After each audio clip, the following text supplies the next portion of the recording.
speaking of not being prepared, the United States is trying to get prepared, it seems, for a larger conflict. And of course, one of its many strategies has been to try to corral so-called allies in the region, in the Asia Pacific, against China. And the biggest, which China is furious about, and rightfully so, was this Trilateral Summit recently held.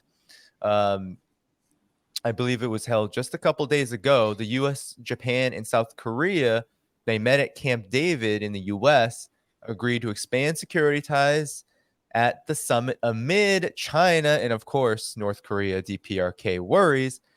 And so Biden said that the nations would establish through this summit communications hotline to discuss responses to threats. He announced the agreements, including what the leaders termed the Camp David principles, at the close of talks with the two presidents of South Korea and Japan. Our countries are stronger and the world will be safer as we stand together. I know this is a belief we all three share. The purpose of our trilateral security cooperation is and will remain to promote and enhance peace and stability in the region, the leader's statement said. So Biden maintained that the summit was not about China, but was focused on broader security issues. Yet the leaders in their joint summit concluding statement noted China's dangerous and aggressive action in the South China Sea, and they said that they strongly oppose any unilateral attempts to change the status quo in the waters. And of course, the DPRK, North Korea, was a big part of this as well.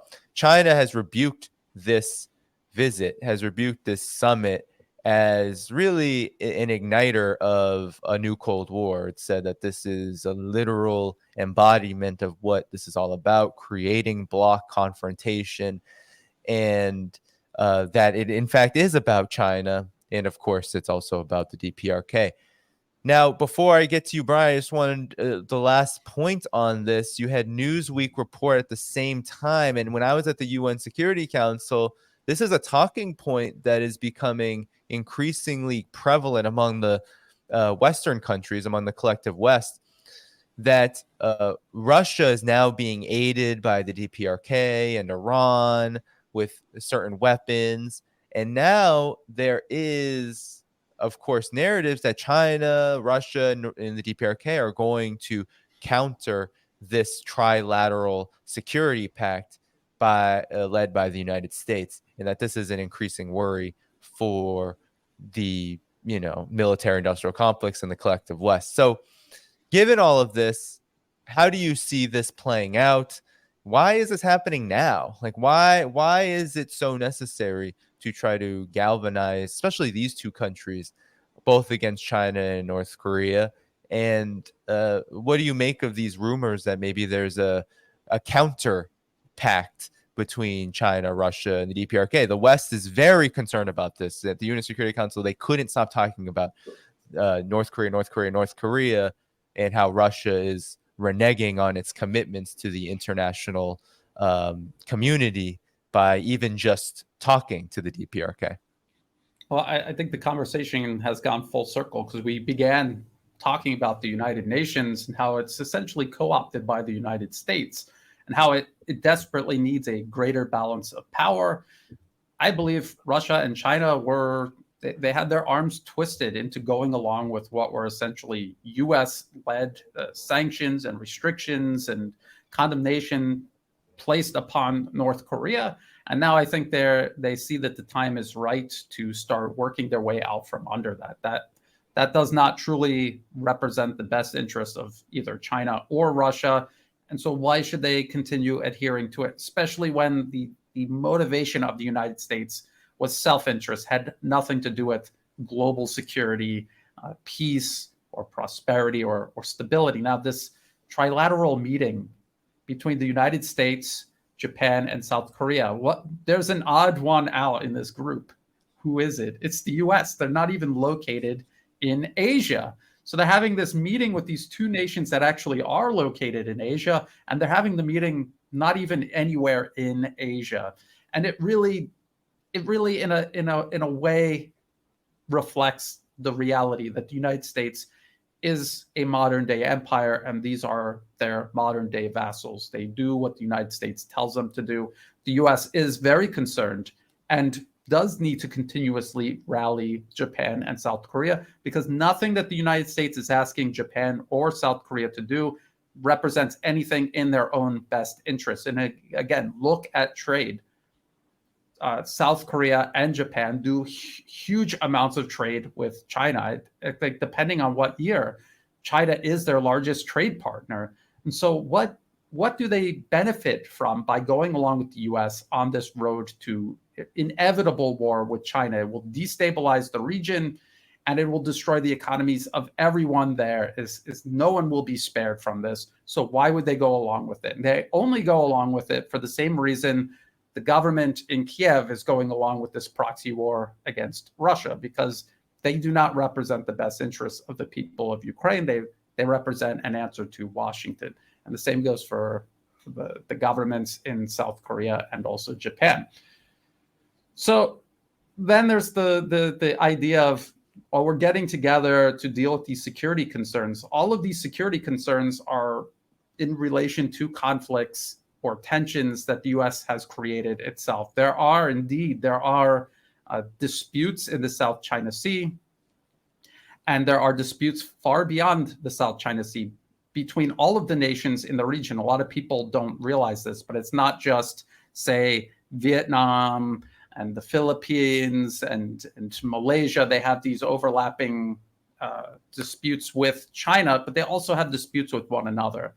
And they can get very heated, but at the same time, they all still have very good relationships with each other. The disputes, no matter how heated they get, they never escalate toward anything resembling a conflict. They're always resolved bilaterally. The United States has inserted itself into this process. They are deliberately escalating these disputes into a conflict, either regionally or even internationally. And again, the purpose is to create a pretext to rally all of these countries together against China, even despite the fact that they also have disputes in the South China Sea with each other. That's something that they don't even touch or talk about. So we have to keep all of this in mind. We have to look at how the U.S. has used the same process to destabilize and destroy all of Europe. They, for a very long time now, transformed Eastern Europe into a basket case, an irrationally anti-Russian basket case. And now this has extended to the rest of Europe, where they're cutting themselves off from cheap energy that they had been getting from Russia. They're cutting all of their economic ties off from Russia, and they're investing all of their money into the military means to wage a proxy war against Russia rather than investing it in their own people. This same process now might be repeated here in Asia if people don't expose it and more importantly, fight back against it. This cannot be allowed to happen. Asia is the engine of progress right now on Earth, and the U.S. is not just trying to contain China, it's trying to contain all of Asia. They do not want to see development anywhere in Asia, not just China. That is the reality of this that a lot of people don't see. They think, Thailand and the Philippines and Malaysia and Japan and South Korea, they'll all join together with the U.S. and contain China. But in reality, what they are doing is containing all of Asia. They are containing themselves by subordinating themselves to a nation that exists on the other side of the planet. Yes, and the sense I get of this trilateral pact is that it's really an opportunistic move on the United States. We've seen these moves made already, AUKUS, the Quad. There's all sorts of so-called multilateral arrangements, which is really just the United States doing its best to get India, Japan, Australia, the UK, any country it can to organize themselves around an anti-China agenda, around a growing conflict with China. The United States desperately wants to fight and is trying in its best way to do so. And you mentioned Ukraine and how the United States has done the same thing there. One interesting thing, when I was at the UN, Japan's delegate, I completely forgot that Japan was there. And one of the reasons why I forgot was because the delegate's remarks to the meeting, which was called by Russia, could have been written by Antony Blinken himself. I mean, there was no difference between how Japan views the Ukraine conflict and how the U.S. views it, at least in how it was framed at the UN Security Council. So that speaks volumes about the political situation that Japan is in. South Korea, of course, you had American Pie, Yoon Suk Yeol making a fool of himself several months ago. So obviously there is a political opportunity here for the United States to take advantage of, and that's what they're doing. But you said it best. How is this going to benefit either South Korea or Japan? It's likely to only, it is angering China, and China themselves brought up the fact that uh, any attempt on these countries to basically arrest their own development for the sake of the U.S. is suicide, and it really does amount to a new Cold War. Yeah, and something else I want to point out is that I have lived in Asia almost my entire adult life, and I have seen it transformed with the rise of China. I can see the differences between the way the United States interacts with, say, Southeast Asia and the way China interacts with Southeast Asia. Southeast Asia is still coping with what the U.S. did to it during the Vietnam War. They destroyed Vietnam, Laos, and Cambodia. There are people who are still dying or being maimed by U.S. ordnance that have yet to be cleared from these countries. The U.S. gives these token amounts of money to demine and eliminate these unexploded ordnance, but it's not nearly enough to actually mount a very serious effort to do it immediately, which is what the U.S. should have done. They should have cleaned up their mess. They have not even cleaned up their mess. They surely have not invested in this region. There is no major infrastructure project that the U.S. has ever worked on over all of the decades. They held more or less primacy, and as they were the sole superpower after the Cold War.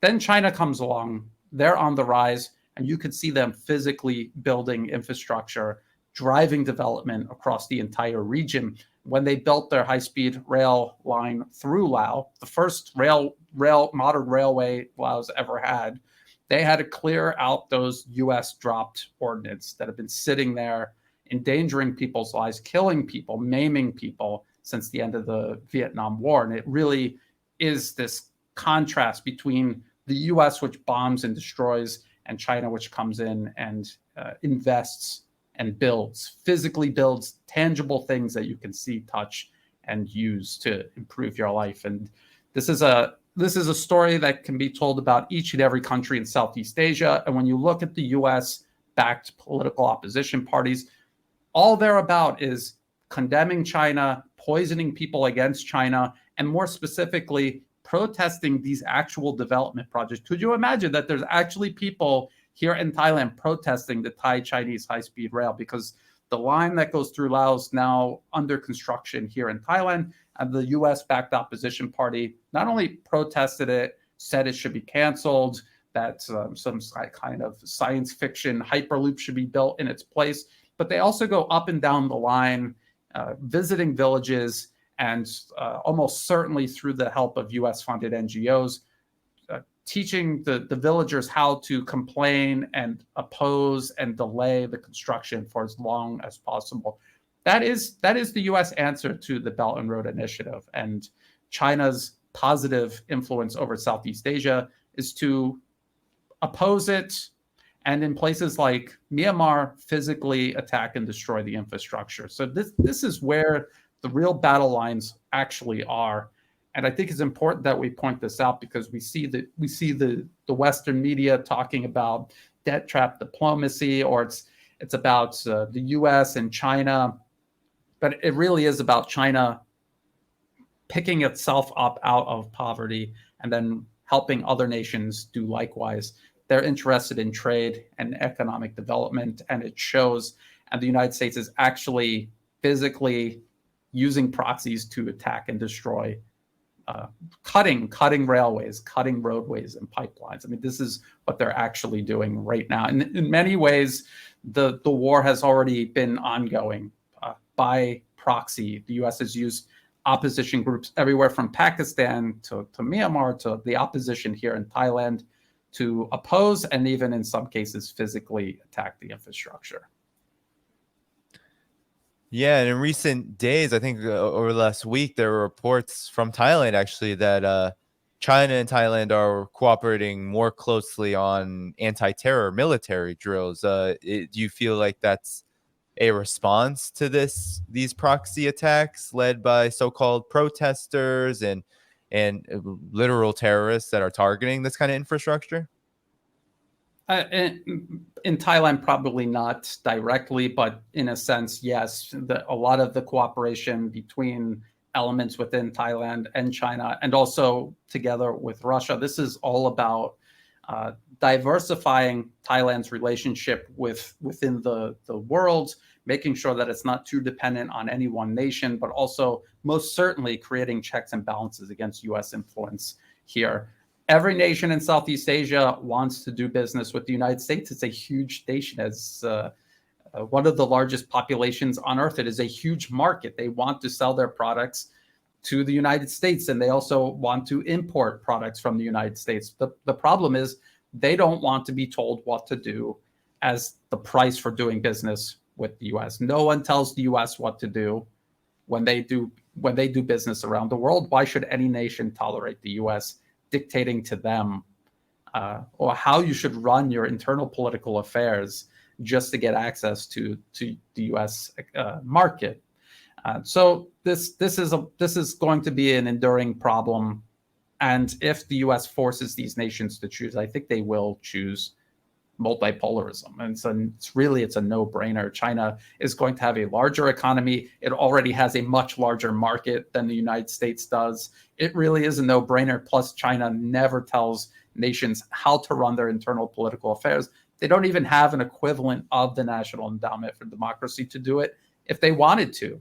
So these are all things people should consider. It really is that obvious and overt. The differences really are that obvious. People in the West, having lived their entire life in the West, having not traveled overseas or looking genuinely in the way other nations run their internal affairs, they can't imagine that there's other countries out there that just want to do business. They imagine that every nation has to have the same sort of urge to meddle and interfere that the U.S. does. But in fact, no. It really, around the world, nations actually do just want to do business. They really have no interest in controlling or micromanaging the internal affairs of their neighbors, let alone nations on the other side of the planet.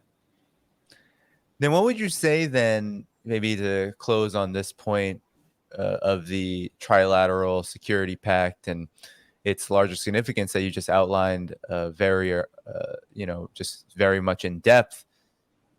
What would you say then to those who, especially CNN had a large report about this, The Guardian, you covered this, there were these 11 naval vessels that sailed supposedly off the coast of Alaska, and these were Russian and Chinese naval vessels doing their third such drill in the region. What would you say then to that? Because you mentioned the South China Sea and how that's often a point of contention, and how the U.S. says, well, and of course it tries to get all of its allies to say, look at China, they're being so aggressive there. What would you say then in response to this? Because you did a really good video debunking just the facts of what was happening.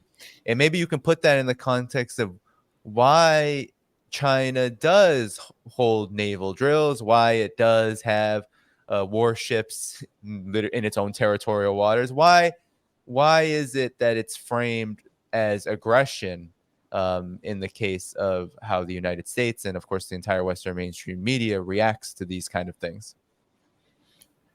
Well, we're all aware that of the United States and its navy sailing its ships all around the world, using these ships in interventions, invasions, and occupations of other sovereign nations around the globe. They're militarily occupying Syria, for example, still to this day.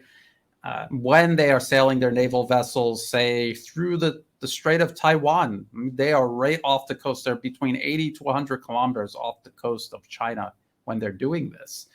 They're sailing through the South China Sea, claiming they're there to ensure the security and freedom of navigation of maritime shipping, when all of that shipping is mainly China's. It's either going to or coming from China. So no, they're not there to secure it. They're there in case they need to stop it. That is the whole point of all of this. Everything that they say in reality is it's an inversion of reality. Then, and I have seen people say this before this became a big news item. I had seen people say on Twitter saying, Brian, you're complaining about U.S. ships sailing 80 kilometers off the coast of China, but Chinese ships sail off the coast of the U.S. So I thought that sounds strange. I think I would have heard about that if that was true. And so when you start doing the research, that's how the lie starts. They're sailing off the coast of the U.S. Well, where? I mean, when you hear that, you think California, or you could see them from New York City or something. But in reality, it's Alaska. So they're like, okay, it's Alaska. So then you're like, well, what do you mean? Because if you're familiar with the geography of Alaska, it's not that clear cut. Is it the main part of Alaska, or is it these islands, the Aleutian Islands, that stretch all the way over to Russia? And then when you actually look at it and find on a map where these Chinese and Russian ships were sailing, if you have Alaska and then you have this long tail that are the Aleutian Islands, it's all the way at the end of the tail. It is in no way the equivalent of the U.S. sailing 80 to 100 kilometers off mainland China, off the coast of cities with millions and millions of people living in them.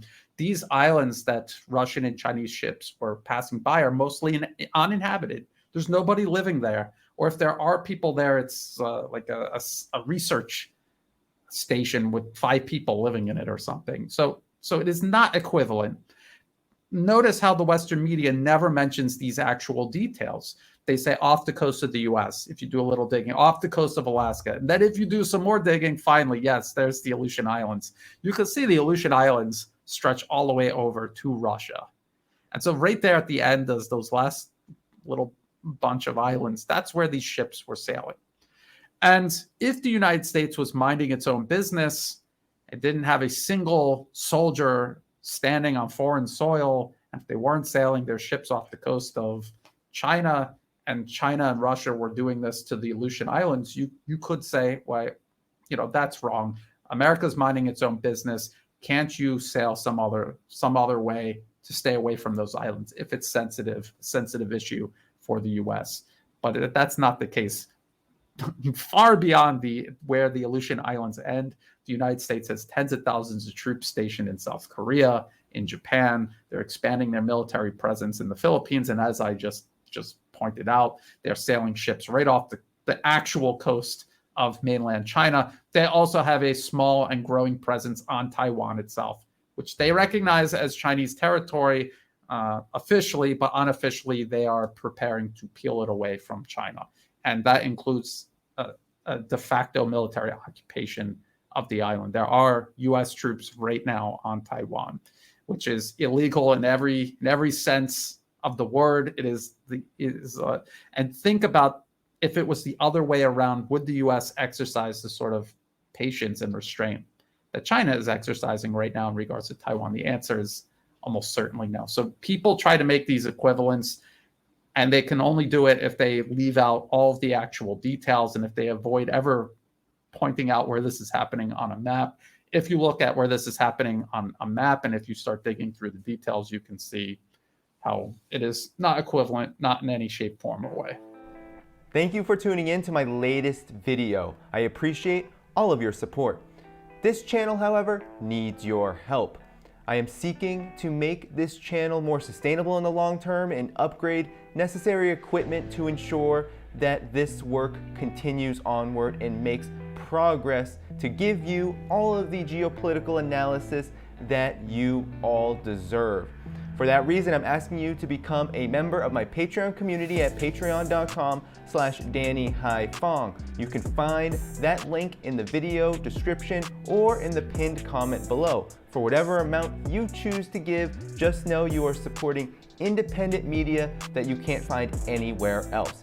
Thank you so much, and I look forward to the next video.